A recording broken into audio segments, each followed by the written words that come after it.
What is going on, everyone? Welcome back to World According to Briggs and a video about why the United States is so much better than Europe. This video came about after getting emails from Europeans for close to 3 years now telling me why the US sucks and Europe is so much better. I get these all the time. They often bring up some good, valid points, but they also like to hint at things like we're all just rude, arrogant, and dumb. That can be true about Americans, but that could be true about anyone. It's not like Americans have cornered the market on being rude. These people always act like they have it so much better in Europe and the only thing the US has ever done was start wars. Honestly, that's like the general theme. That's what they always seem to go to, is we start wars. But US does have some bad things, and the US has some great things, just like Europe. Every country, every town, every village, and every neighborhood has its good and its bad. If you don't understand that, you're kind of dumb. So let's take a look in no particular order at some things that make the US a far better option than Europe.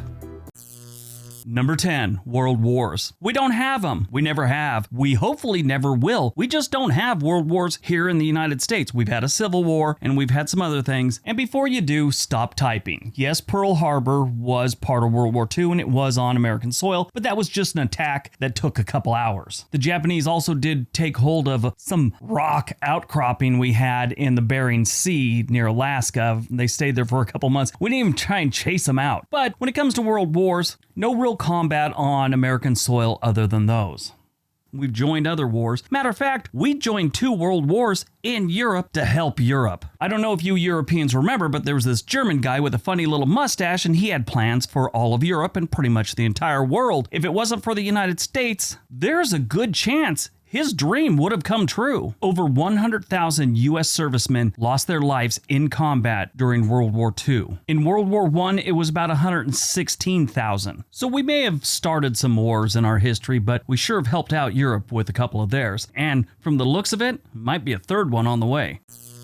Number 9, amusement parks. That World War II thing, World War I, was kind of depressing, so let's look at amusement parks. We excel at amusement parks. Europe has some wonderful things to do, don't get me wrong, but we set the bar for amusement parks. The Six Flags amusement parks, our water parks, Disneyland, Disney World, Cedar Point, Hershey Park, Busch Gardens, Universal, King's Dominion, Kings Island, and one of my personal favorites growing up was Knott's Berry Farm. It's not the biggest and it's not one of the best, but it's just got a place in my heart, so it gets a mention. Euro Disney's nice, Euro Park, Port Adventura, Future Scope, those are all nice, but it's nothing compared to what we got going on here in the United States. Okay, Legoland started in Europe, and that's pretty cool. We got some here in the United States, but we still blow everyone out of the water when it comes to amusement parks. Number 8, the U.S. economy. If you don't know, the U.S. economy is huge. It's by far the biggest economy in the world. The United States annual GDP is about $21 trillion. In a distant second, you have China with an annual GDP of $14.72 trillion. After that, you got Japan with $5.06 trillion GDP. At number 4, you get your first European country, and it's Germany. They only have a $3.85 trillion annual GDP. Then the United Kingdom is $2.76, and then after that, you got India, and then finally France, $2.63, Italy, 1.89. And if you look outside of countries, the state of California would come in 5th place with 3.4 trillion. So my question to the Europeans are, if we suck that bad, why do we make so much money? And feel free to leave comments about how we're corrupt and we take advantage of other countries like your countries don't also.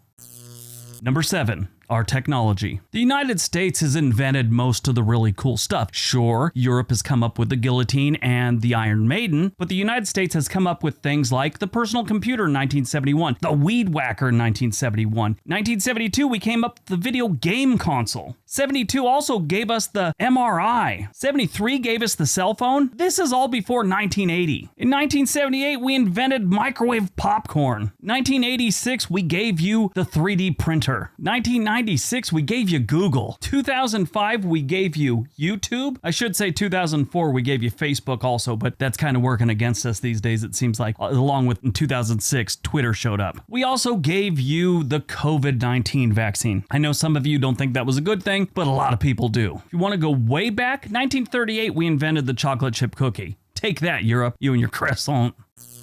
Number 6, gas prices. Your gas prices suck, Europe, face it. I know you go by liters, and we're going to break it down for gallons, which we use here in the United States, and dollars, okay? I found a nice little chart that breaks it down as of May 1st, 2022. The highest gas prices in the world right now is Hong Kong, and it is $10.87 on average per gallon of gas. Norway, it's 9.13 for a gallon of gas. Monaco, it's $9 a gallon of gas. Iceland, $8.75. Denmark, $8.69. Finland, $8.64. Greece, $8.38. Netherlands, $8.33. Germany, $7.91. United Kingdom, $7.70. The list goes on. Sweden, $7.69. Liechtenstein, $7.66. Estonia, $7.55. Switzerland, $7.47. This list goes on. You know where the United States is? 84th in the world with $4.58 on average countrywide. Now, this is the point where a bunch of people here in the United States are going to leave some political comment or how they just paid $5.10 in Los Angeles or something. This is the national average. Good thing you people in Europe like to ride bikes everywhere.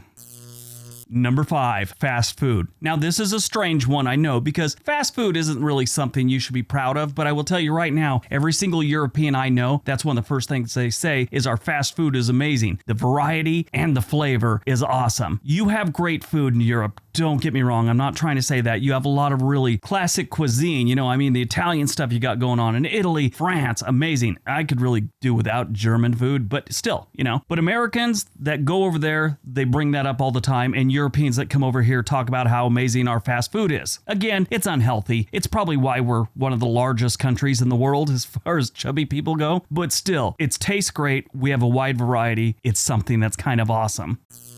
Number 4, modern music. Jazz, blues, rock and roll, rap, hip hop. As far as modern music goes, it all started here, and anything that was done in Europe was basically a new version of something that came from the United States. Prove me wrong. Now, if you go way back in music, Mozart, Wagner, Chopin, Bach, those are all great. But what have they done for us lately? I mean, they haven't done much for us lately because they all died like in the early 1900s or late 1800s or even earlier than that. They haven't done much for us lately. But modern music is where the United States shines. What is considered to be the first rock and roll song ever was done by Ike Turner and Jackie Preston. They wrote a song called Rocket 88, and that is considered to be the first rock and roll song ever. If it wasn't for that, and then Elvis taking that type of music, and Buddy Holly and people like that, we wouldn't have had the Beatles or the Rolling Stones or some version of that. Again, don't get me wrong, there has been some amazing modern music that's come out of Europe, but yeah, we started it.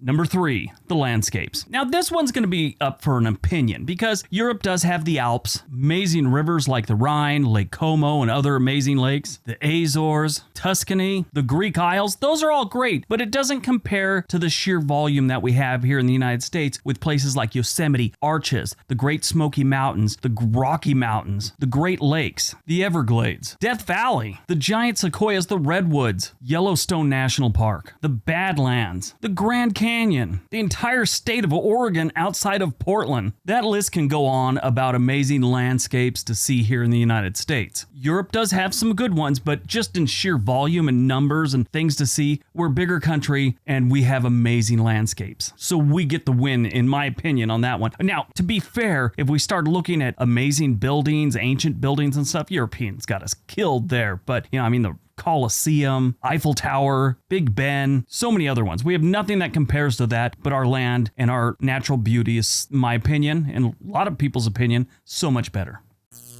Taxes. Everyone in the United States always seems to think they have the highest taxes. Not even close. The United States is ranked 44th. If you take what the United Nations considers a country and you rank them by how much they tax their citizens, this is how they're ranked. The Ivory Coast, for some reason, they're just taxing the hell out of everyone. But it's followed by Finland, Japan, Austria, Denmark, Sweden, Belgium, Israel, Slovenia, Netherlands, Portugal, Ireland, Spain, Iceland, China gets in there, Germany, United Kingdom, France, South Africa, South Korea, Australia, then we go back to Luxembourg, Greece, Italy, Turkey, which is not really in Europe, but you get the idea. And then after that, it goes down a while and you start seeing things like Switzerland, Monaco, Norway. And finally, way down there at number 44, you get to the United States. Here in the United States, we complain about our taxes an awful lot, especially how they're slanted towards the rich, really don't pay that much taxes. And if you're middle class or below, you're getting gouged. That's how we see it. But if you rank them on a global scale, the United States isn't doing that bad. But that top 20 is filled with a lot of European countries. All right, before we get to number 1, don't forget we have another channel called On This Day. We'd love it if you went over there and subscribe. There's a link down below. All right, on to number 1. And number 1, shopping. Yes, I'm sure a lot of you are a little shocked, but shopping is one of the biggest complaints Americans that move to Europe have about Europe, and Europeans that come to the United States, they love how easy it is to shop. Now, it's not just ease or whatever, it's convenience and actually customer service. Customer service really doesn't seem to be much of a thing in Europe, according to most people that have moved over there or visited. What we would consider rude here in the United States really is kind of normal in Europe when it comes to someone working at a retail place or a grocery store, something like that. They don't really see it as rude, it's just very transactional to them and matter of fact. All right, that's today's video. Okay, if you've made it this far, here's the thing. Europe is a great continent. The countries there are amazing, but for some reason, they seem to think that there's nothing wrong with all of Europe and just the United States has problems. And that's going by the emails and the comments that I get on a regular basis. Now, some of you might be saying, well, why didn't you break it down by country? Well, is that fair? Look how big the United States is compared to, let's say, Germany or Switzerland or Austria. That's not fair. Each one of the countries are a little bit different, but all these kind of fit with what's going on there according to various studies and surveys of people from Europe that have moved to the United States and Americans that have moved to Europe. So it's, other than the stats, it's pretty much based on people's opinions. Is it perfect science? No. Is it entertaining? Yes. Besides giving you some information, that's one of the main things we want to do here is entertain you. That's why I say the most entertaining part of this video will be reading the comment section and how these people from Europe will lose it in the comment section. Watch. And I promise you, their comments will be very condescending. All right, everyone, have a great day. Be nice to each other.